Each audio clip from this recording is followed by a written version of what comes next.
అందరికీ నమస్కారం. మా ఛానల్కు తిరిగి స్వాగతం. ఈ వీడియోలో భారతదేశం అంతటా ఉన్న ఈపీఎస్ 95 పెన్షనర్లకు మేము చాలా ముఖ్యమైన వార్తను అందిస్తున్నాము. మీరు చాలా సంవత్సరాలలో విన్న అత్యంత ముఖ్యమైన నవీకరణ ఇది కావచ్చు. ప్రస్తుతం ఈపీఎస్ 95 కింద కనీస పెన్షన్ కేవలం 1,000 రూపాయలు. కానీ త్వరలో దీనిని 7,500కి పెంచే అవకాశం ఉంది. ఇది 650% కంటే ఎక్కువ పెరుగుదల. సీనియర్ ఆర్థిక నిపుణుడు ప్రవీణ్ శర్మ ఇది ఎలా జరుగుతుందో వివరాలను హైలైట్ చేస్తున్నారు. దశాబ్దాలుగా సేవ చేసిన చాలామంది రిటైర్డ్ ఉద్యోగులకు ఇది పెద్ద ఉపశమనం కలిగించవచ్చు. ఈ అంశంలోకి వెళ్లే ముందు మీరందరూ మా ఛానల్కు సభ్యత్వాన్ని పొంది మాకు మద్దతు ఇవ్వాలని మేము అభ్యర్థిస్తున్నాము. పూర్తి వివరాలు తెలుసుకుందాం. చివరి వరకు వీడియో చూడండి. ఈ పరిణామం కీలకమైన సమయంలో జరిగింది ఎందుకంటే పార్లమెంట్ వర్షాకాల సమావేశాలు ప్రస్తుతం జరుగుతున్నాయి.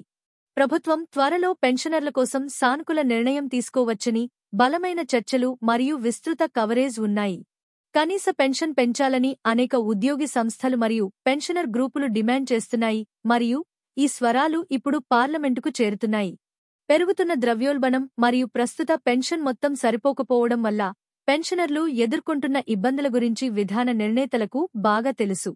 సీనియర్ ఆర్థిక నిపుణుడు ప్రవీణ్ శర్మ ముఖ్యంగా తమ కెరీర్ అంతటా ప్రావిడెంట్ ఫండ్ను నిరంతరం తగ్గించుకుంటున్న వ్యవస్థీకృత రంగ ఉద్యోగులకు పెన్షన్ను పెంచడం ఎలా చారిత్రాత్మక చర్య అవుతుందో హైలైట్ చేస్తున్నారు.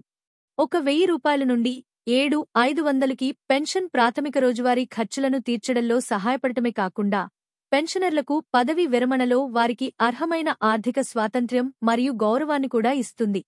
ఇటీవలి నెలల్లో ప్రభుత్వం కీలక సమావేశాలకు పెన్షనర్ల ప్రతినిధులను ఆహ్వానించింది మరియు ఈ సంవత్సరం ప్రారంభంలో బడ్జెట్ చర్చలలో భాగంగా ఆర్థిక మంత్రి నిర్మలా సీతారామన్ స్వయంగా వారి డిమాండ్లను అంగీకరించారు. 2,000 రూపాయలు, 3,000 రూపాయలు మరియు 5,000 రూపాయలు కనీస పెన్షన్ల సూచనలతో సహా వివిధ వర్గాల నుండి ప్రతిపాదనలు వచ్చినప్పటికీ 7,500 రూపాయలు డిమాండ్ విస్తృత మద్దతును పొందింది మరియు వాస్తవికతకు దగ్గరగా ఉన్నట్లు అనిపిస్తుంది, ముఖ్యంగా పార్లమెంట్ సమావేశం కొనసాగుతున్నందున. ప్రస్తుతం ప్రభుత్వం ఈ డిమాండ్లను నిశితంగా సమీక్షిస్తోంది మరియు కొనసాగుతున్న సమావేశంలో వాటిని పరిగణనలోకి తీసుకుంటుందని భావిస్తున్నారు. కార్మిక మంత్రిత్వ శాఖ, యజమాని సంఘాలు మరియు కార్మిక సంఘాల ప్రతినిధులు చర్చలలో చురుకుగా పాల్గొంటున్నారు. ఇది చాలా త్వరగా అనుకూలమైన నిర్ణయం తీసుకోబడుతుందనే ఆశావాదాన్ని పెంచుతుంది.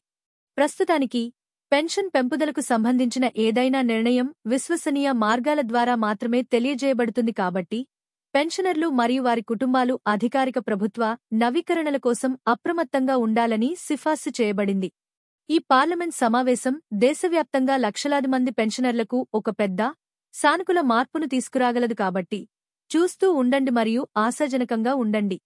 మరిన్ని నవీకరణల కోసం వేచి ఉండండి. ఇది ఈపీఎస్ 95 పెన్షనర్లకు కొత్త శకానికి నాంది కావచ్చు. దిగువ వ్యాఖ్యలలో మీ ఆలోచనలను మాకు తెలియజేయండి.